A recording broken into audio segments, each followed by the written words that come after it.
son ki, ina son ki. Farko kina jina kikan furta sunana da lakabi guda baby na kike ce da ni. Ina son ki ne zalla da kaunar ki ma zalla, sannan son ki ne bana ma misalta shi ma. A duk duniya babu kamar ki gona ke ji, sannan duniya ke ce mai bani magani.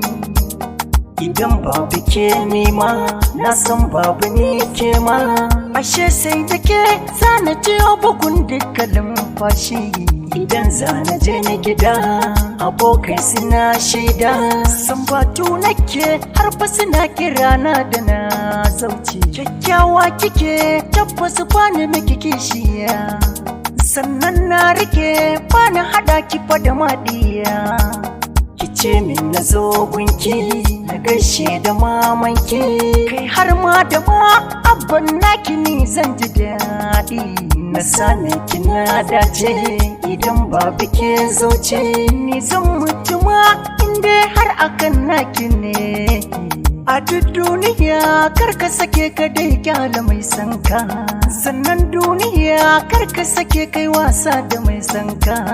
Domin zai yi marana sannan za ka bar kuna cikin zuciya har abada ina dai fada.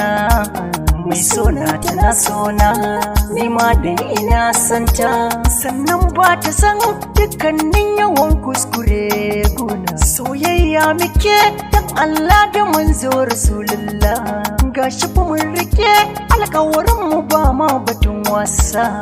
Ashe zani yau nasara ran auren mu ne da ita, a motar gaba zana sako ta fa masoyiyata.